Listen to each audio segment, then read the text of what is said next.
everyone. Nice to be with you. I know it's boring for me, the reader, boring for you, but facts are facts and truth is truth and lies are lies, and you have to ask for the spirit of discernment to work out who's telling the truth. Is Dr. Vernon Coleman telling the truth? Am I reading the truth? Or are you getting the truth from your television screens and all the media that's being thrust at your brains and deadening your thoughts and your individual thinking and your critical thinking? Is it all in gear? Am I right? Am I wrong? You know, you have to think for yourself. I'm not saying I'm right, but I believe in what I'm reading.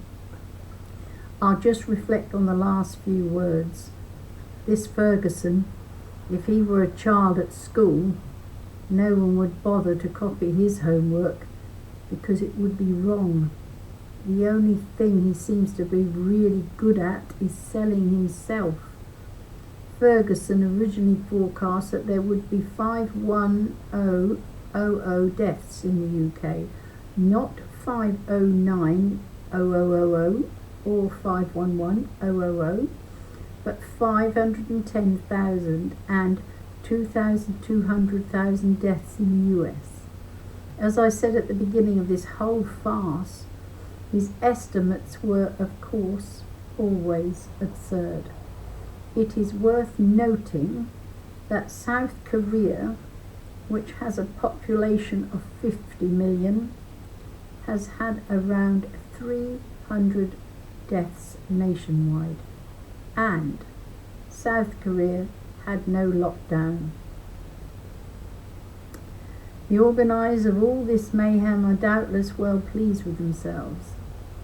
They have disrupted billions of lives and created terror and global chaos. No terrorist group has ever been as effective, but then this scam was organised by people who already had unlimited supplies of money and power. Populations everywhere have accepted the story that we are fighting a war against a plague-like virus that threatens the entire planet. Well, I'd suggest we're fighting them. They're fighting us. It's science fiction, amen to that. But it's been presented as news in the way that Orson Welles presented. I remember that War of the Worlds it was on English radio too. We said here American radio, but it was here too, and it scared us, terrifying the millions of listeners who believed the story. And what about Quatermass? Anybody remember that Quatermass stuff? Whoa, that was scary as well, wasn't it? We only had radios in those days, didn't we? So they knew how to scare us, so they're bringing back those tricks. Terrifying millions of listeners. Yes, we all believe those things, and still today they're believing things because it's told by the government or the BBC or the recognisable, believable people. Britain is now the worst governed and least democratic state in the Western world. The rich who are not in on the scam are quitting the UK in droves. So there's some good people there, and they're just getting the hell out of here. The loss to the government in terms of tax take is going to be phenomenal.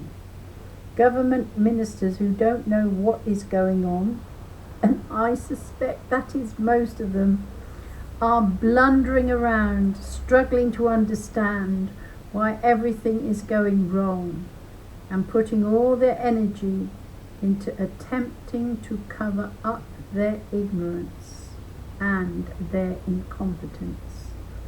Early on, the specialist scientists, as opposed to the mathematicians, knew this wasn't a new version of the plague. The bug, as we call it, was downgraded to flu level before the lockdowns began.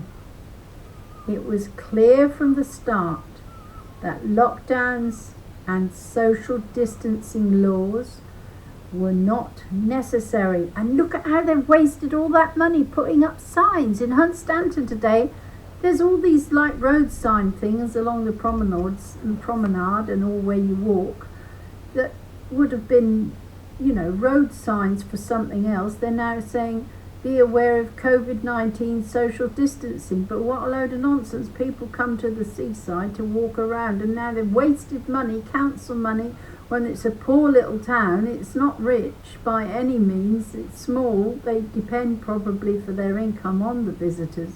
But why waste money on those metal signs? Oh dear, sorry, back to this. Right, but just look at how successfully governments have terrorised their voters. School teachers and parents are scared out of their wits. And let me tell you another thing here. The kids themselves in Ireland at this particular school are going to be scared out of their wits, because if they show any signs of a cough or a cold, I saw it on the internet yesterday, they are going to put them in this shed. It's more like a garden shed where you just stick tools, 2 little seats and a little table, and the little children, you're talking to small children, the smallest and youngest, until their parents can come and get them and take them home because they're sniffling and snotty noses and all that normal stuff. They're going to sit the little kiddywinks there to wait. They must be terrified. They'll be doing their brains. I mean, how can you do that? That's child cruelty. I wouldn't send my kids to that school if I was their parents. I'd keep them home, take them to granny. School teachers and parents are scared out of their wits, and if the absurd social distancing laws are maintained, there is a very good chance that schools and colleges will never open again. Certainly not in any meaningful way. A generation of children who should now be at school looking forward to their summer holidays will be frightened for their lives. Yeah, and it's continuing now. They're going back. These poor little children shouldn't be suffering like that. Ridiculous.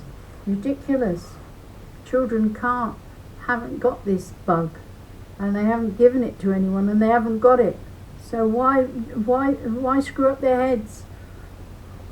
They will be consumed with ingrained fear, so scarred psychologically that they will never be able to form proper, close relationships with other folk outside their immediate family.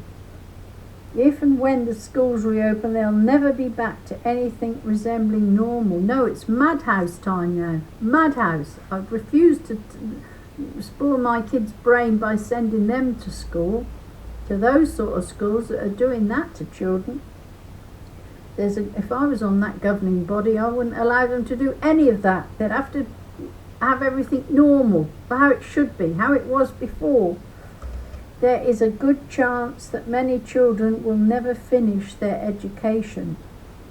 Is this a government plan? Providing less education will cost less money, and young people who are illiterate and innumerate are, of course, easier to control and far less likely to be troublesome. I very much doubt that.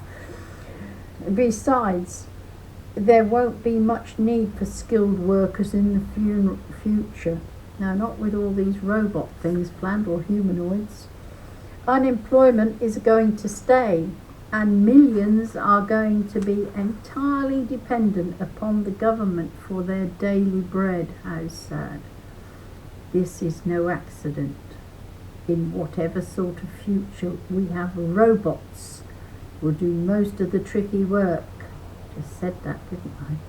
But it wasn't, it was me saying it. Robots are being trained as baristas and waiters and nurses and doctors and cooks and anything else you can think of. If you have a job, a robot can probably do it, and probably will. Though come to think of it, I doubt if there'd be programmed one to be a dissident.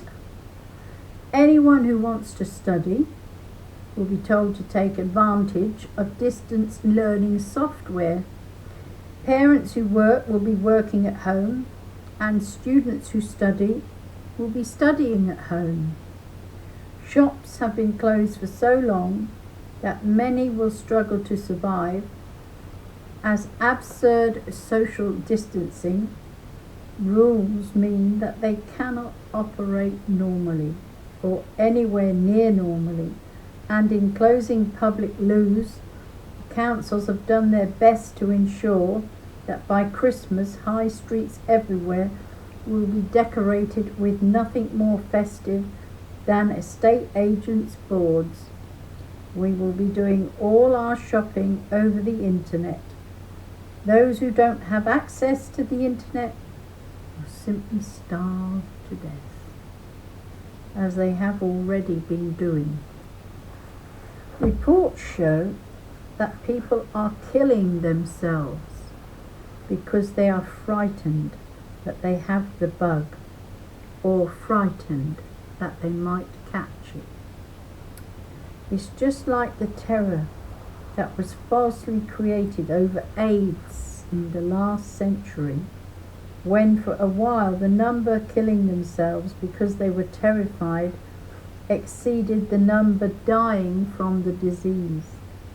The curious thing is that people who panicking over the coronavirus handle their recycling bins every week with bare hands, apparently not caring that the consultant recycling experts who pick up their recycling bins have also picked up several hundred other recycling bins, and so the bins are smothered with all the bugs from all the hands of all the people who've touched them. I would estimate that recycling bins and wheelie bins cause more infections than railway loos and £5 hookers. Thousands of GPs have virtually shut their surgeries, convinced of the lies. Well, they weren't very clever, were they, those GPs, eh? They never really studied science themselves, eh? What did they study? And they're looking after the people? I wouldn't bother. Convinced by the lies rather than by the evidence, they are so terrified that they deal with patients by telephone, and on the rare occasion when a face-to-face meeting is unavoidable, they wear the mask, the visa, the gloves and the smock. They clean their surgeries between patients, and they never touch patients without wearing gloves.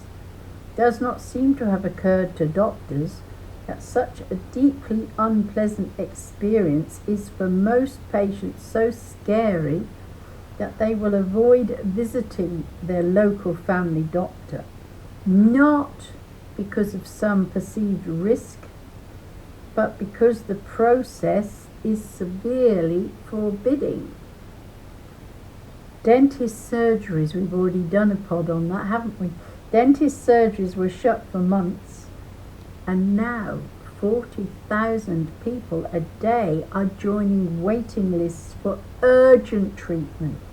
Like GPs and hospitals, the dentists say they cannot get hold of hospital quality surgical masks and so on. But you can buy the stuff properly approved on the internet. There's some key to some dodgy dealings going on there. Millions are so scared that they will accept facial recognition, not me, iris scans, implanted vaccines and slavery with enthusiasm. They want a cashless society, not me.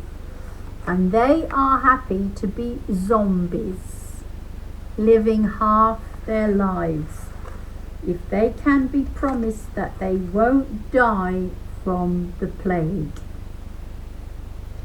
if the scientific advisors tell them that the only way to survive is to stand on their heads in a bucket of horse shit, they will do so with enthusiasm, and the scientific advisors will of course happily provide the horse shit. A fifth of the population are so consumed by fear that they wash their cash with soap and water or disinfectant wipes, but never dream of washing their wheelie bin handles or the sides of their recycling bins. At least that gives a whole new meaning to the term money laundering. Since April, Dr. Coleman says, I have been warning that there's going to be a global food shortage. And although this is inevitable as the oil runs out, it is difficult to avoid the conclusion that this has been engineered to keep us fearful and obedient. The electric vehicle enthusiasts will claim that it is possible to make combine harvesters which run on electricity.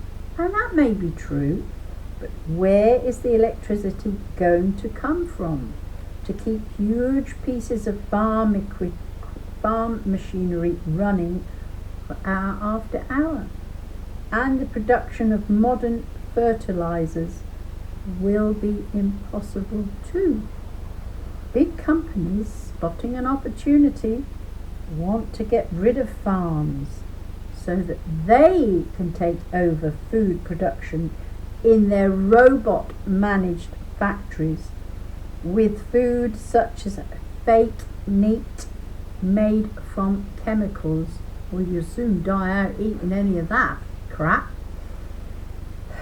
And there'll be more genetically controlled food, not for me. And that's why I'm glad I'm fat, because I'll have a chance to survive when the famine comes. Oh dear. And there'll be more genetically controlled food. When we are hungry enough, we'll eat anything. Not me. This is all part of the attempt to control the planet. If you think I sound paranoid, then you simply haven't been paying attention. We need to start planting and growing our own food if we want to eat well and safe. Meanwhile, stockpiling food is like buying insurance. You just hope you won't need it. In poor countries, the effects of the economic collapse of the Western world will be devastating. The coup and the lockdowns and social distancing will result in far more deaths than even I originally feared. Tens of millions will die of starvation every year as a direct result of this massive hoax. Well, sadly, Vernon Coleman, they're already dying. They are dying already. It's not a matter of time, it is happening. There are people suffering and dying of hunger right now as I read this. The coronavirus hoax scandal crime is going to kill more people than the most evil despots in history. They want to take our freedom. We want to keep it. Wanting to keep our freedom is a stronger emotion. They're just fighting out of greed. We're fighting for our survival. And that's why we will win.